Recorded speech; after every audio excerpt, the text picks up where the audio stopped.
পত্রিকার পাতার খবরগুলো দেখতে চাই। দেশের পত্রিকার, জাতীয় পত্রিকা এবং আমাদের যে স্থানীয় পত্রিকাগুলো রয়েছে সেই পত্রিকার পাতায় আসলে কি কি শিরোনাম। তেমন আপনাকে ধন্যবাদ।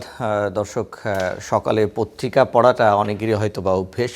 আমরা সেই অভ্যেসটা স্ক্রিনেও আপনাদেরকে জানাতে চাই। পত্রিকার পাতা ধরে সকালে পত্রিকা পড়ার যে অভ্যেস, সেই অভ্যেসটা আপনাদেরকে একটু আমরা স্ক্রিনেও দেখাতে চাই। আজকে প্রধান যেই পত্রিকাগুলো আছে সেই পত্রিকাগুলো কি কি শিরোনাম করেছে সে বিষয়টা জানাবো। আজকে প্রথম আলো কিন্তু শিরোনাম করেছে, প্রথম শিরোনাম যদি আমরা দেখি, যে যারা আমাদের মতো মজলুম ছিলেন তারা এখন ভিন্ন ভূমিকায়। জামাতের তিনি জনসভায় গতকাল বলেছেন, সেটি করেছেন, এবং তারেক রহমানের একটি বক্তব্য সেটি কিন্তু প্রধান শিরোনামে চলে এসেছে যে গুপ্ত সংগঠনের ব্যক্তিরা নতুন জালেম রূপে আবির্ভূত হয়েছে। গতকাল তারেক রহমানের দুইটি সমাবেশ ছিল, বরিশাল এবং ফরিদপুরে। এটি দুই জনসভায় তিনি কিন্তু সেটি বলেছেন, সেটিকে আসলে প্রথম আলো চেপেছে। এবং এখানে দেখা যাচ্ছে ভোটের সময় আর মাত্র 7 দিন বাকি। এই 7 দিন নিয়েও কিন্তু প্রার্থীরা যে প্রচারণা চালাচ্ছেন সেটিও কিন্তু এখানে স্পষ্ট করে আসলে এসেছে। আরেকটি বিষয় একেবারে দেখা যাচ্ছে, একেবারে বোল্ড করেই তারা প্রচার করেছে, সে সংখ্যালঘু প্রার্থীদের 77% হচ্ছে উচ্চশিক্ষিত। অর্থাৎ এখানে লেখা আছে যে সংখ্যালঘু সম্প্রদায়ের প্রার্থীদের মধ্যে নারী 10 জন, এছাড়া স্বতন্ত্র প্রার্থী হিসেবে নির্বাচন করছেন 12 জন। সংখ্যালঘু যারা প্রার্থী আছেন, মোট প্রার্থী, তাদের মধ্যে 77%ই উচ্চশিক্ষিত।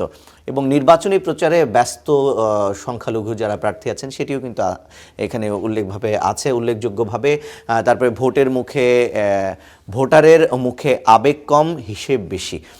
এটিতে আসলে দেখেছে ভোটের মাঠে প্রার্থীরা যখন নানা প্রতিশ্রুতি দিচ্ছেন, এই প্রতিশ্রুতিতে আসলে ভোটাররাও কিন্তু ভাবছেন যে প্রতিশ্রুতি দিচ্ছেন সেটি কতটুকু বাস্তবায়ন করবেন। এবং ভোটাররাও চান যে এখন প্রার্থীরা যেভাবে করে ভোটারদের সাথে যোগাযোগ করছেন, বাড়ি বাড়ি যাচ্ছেন, তাদের খোঁজ খবর নিচ্ছেন, যখন নির্বাচিত হবেন তখনও যাতে এরকম পন্থা, এরকম যোগাযোগ থাকে সেটি কিন্তু চায়। তারপরে হচ্ছে চট্টগ্রাম বন্দরে কর্মবিরতি, 8,000 কোটি টাকার রপ্তানি পণ্য আটকা।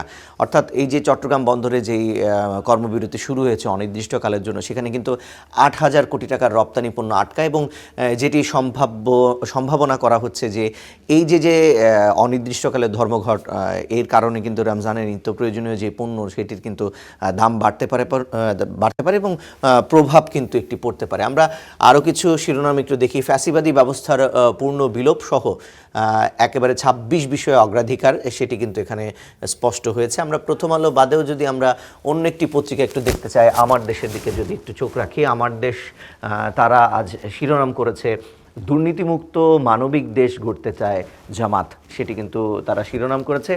এবং নির্বাচন বানচালে ভারতের নীল নকশা, বড় হামলার ছক, প্রশিক্ষিত উগ্রবাদী তরুণদের ব্যবহারের পরিকল্পনা করেছে। এবং রয়ের তৈরি জেএমবির পলাতক 103 সদস্য নিয়ে উদ্বেগ কিন্তু রয়েছে। এবং সীমান্তে ওপার থেকে অস্থিরতা সৃষ্টির একটি ব্লুপ্রিন্টও কিন্তু বলা হচ্ছে। তারপরে এখানে বলা হয়েছে নবনির্বাচিত এমপিদের এবার শপথ পড়াবেন সিইসি।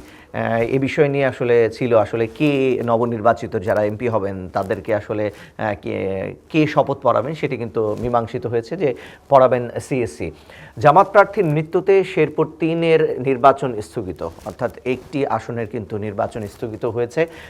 তিনি শবে বরাতের রাতে তিনি মারা গিয়েছেন, এই কারণে ওই আসনের নির্বাচন স্থগিত হয়েছে। ভারতীয় নাগরিককে জিএম পদে নিয়োগের পায়তারা, হোটেল সোনারগাঁ নিয়ে একটি শিরোনাম করেছে।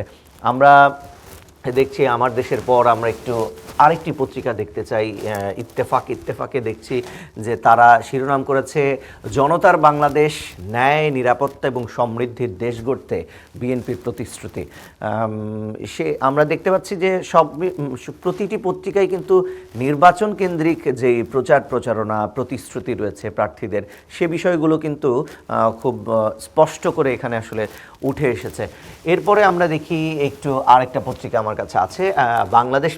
বাংলাদেশ প্রতিদিনের যেখানে হচ্ছে শিরোনাম করা হয়েছে কেমন হবে নির্বাচন, এটি কিন্তু একেবারে চায়ের কাপ থেকে শুরু করে সব জায়গায় এরকম আলোচনা চলছে, কেমন হবে নির্বাচন, এরকম একটি শিরোনাম বাংলাদেশ প্রতিদিন করেছে। আরেকটি শিরোনাম তারা করেছে নির্বাচনী প্রচারে কেন উপেক্ষিত মৌলিক অনেক ইস্যুই উপেক্ষিত হচ্ছে, সেই বিষয়টিও কিন্তু এখানে আছে। জনগণ কি ভোট দিতে যাবে, এরকম একটি শিরোনাম আমরা দেখতে পাচ্ছি। অর্থাৎ তারা জনগণ আসলে ভোট দিতে কতটা স্বাচ্ছন্দ্য বোধ করছে এই নির্বাচনী পরিবেশে, সেটি নিয়ে তারা একটি শিরোনাম করেছে। তারপরে বিএনপির একটি শিরোনাম আমরা দেখতে পাচ্ছি, গুপ্ত সংগঠনের ব্যক্তিরা জালেম রূপে আবির্ভূত হয়েছে, সতর্ক থাকুন, যেটি আসলে প্রথম আলো এরকম একটি শিরোনাম করেছে। জামাতের ইস্তেহারে 26 বিষয়ে অগ্রাধিকার, গতকাল জামাত ইসলামী নির্বাচনী ইস্তেহার ঘোষণা করেছেন, সেখানে 26টি বিষয়ে অগ্রাধিকার দেওয়া হয়েছে। এবং আমরা কিন্তু মোটামুটি যতগুলো পত্রিকার পাতায় চোখ রাখলাম, প্রতিটি পত্রিকায় কিন্তু আমরা দেখতে পাচ্ছি যে নির্বাচন কেন্দ্রিক যেই প্রচারণা আছে সেই বিষয়গুলো কিন্তু খুব দারুণভাবে আসলে প্রচার করার চেষ্টা করা হয়েছে।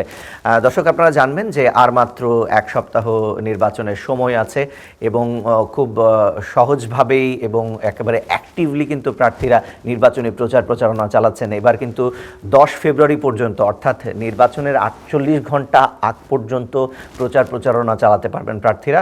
অর্থাৎ 10 ফেব্রুয়ারি সকাল 7:30 পর্যন্ত তারা হচ্ছে নির্বাচনী প্রচারণা চালাতে পারবেন। এবং আরেকটি বিষয় জানিয়ে রাখি, এবার ভোটও কিন্তু 1 ঘন্টা বাড়ানো হয়েছে। আমরা এর আগের ভোটগুলোতে জাতীয় নির্বাচনে দেখেছি সকাল 8টা থেকে বিকেল 4টা পর্যন্ত ভোট গ্রহণ হয়েছে।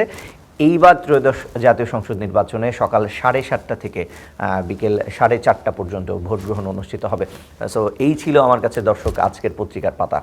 আমরা আবার মূল স্টুডিওতে ফিরে যাচ্ছি, তামান্না এবং আশিকের কাছে। রিশান, অসংখ্য ধন্যবাদ আপনাকে।